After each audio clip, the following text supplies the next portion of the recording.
Hello, ako po si Clay Dylan Tuago, estudyante ng King James Academy. Ipapakita ko yung ginagawa ko sa bahay araw-araw. Go. Nagtatapon ako ng basura minsan sa umaga o pwede rin sa hapon. Ayaw ko magtapon kapag gabi kasi madilim. Minsan, natatakot ako kapag may aso o bubuyog. Ngayon, itatapon ko ang basura namin at mamaya ay pupunta kami sa grocery. Yung trash can na i-collect ng garbage truck ay nasa likod ng bahay namin kaya kailangan ko maglakad papunta doon. Marami ring halaman dito sa likod tulad ng repolyo, parsley, tomato, lemongrass at grass.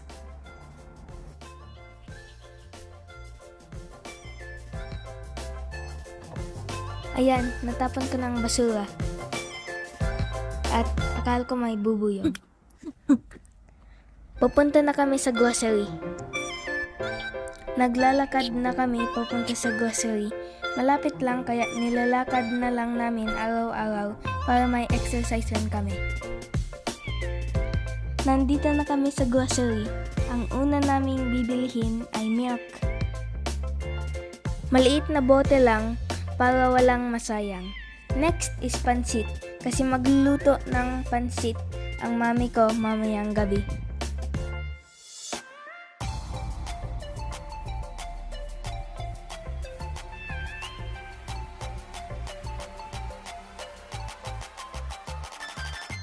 Kailangan rin natin ang carrots, so kukuha ako isa lang.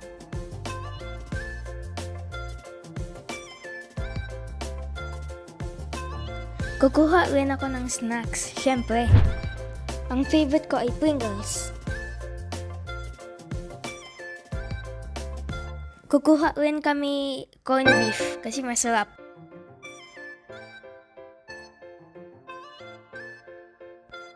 Ang fruit juice ay may fruit, so kukunin ko rin. At mamaya, lalabas na rin kami. Nasa labas na kami at pupunta na kami sa bahay.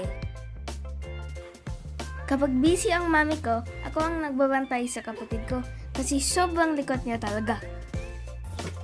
Kapag may klase, ako ang naghuhugas ng kinainan ko kasi ako ang pinakahuling kumain.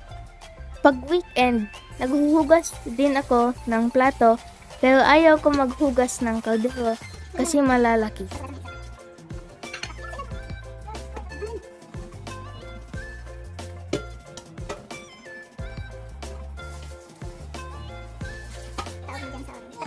Ayan, tapos na.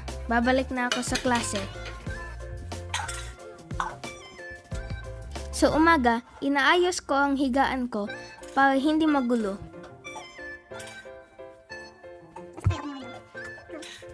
Binubuksan ko ang bintana para pumasok ang hangin sa loob ng kwarto.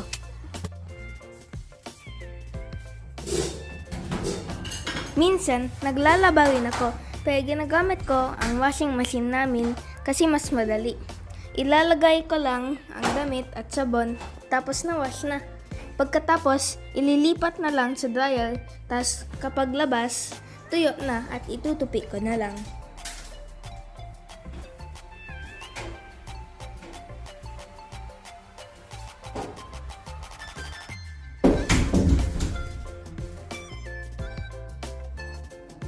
Ayan, magtutupi na ako.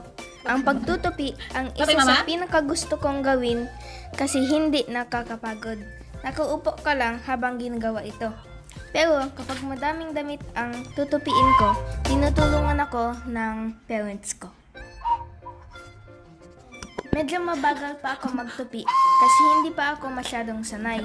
Pero okay lang kasi ang importante ay matatapos ko din mamaya.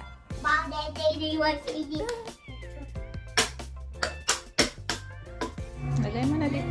Ayan, tapos na ako magtupi. Pwede na ako makapaglaro at relax. Pig! Kapag wala na akong ginagawa, nakikipaglaro ako sa kapatid ko. Minsan, tinuturuan ko siya ng mga letters, phonic sounds at marami pang iba. Ito na rin ang bonding naming magkapatid Kasi wala naman kaming ibang mga kakilala dito para makipaglaro sa kanila. Kahit mga bata pa tayo, mahalaga na may responsibilidad na tayo na ginagawa sa ating tahanan. Thank you.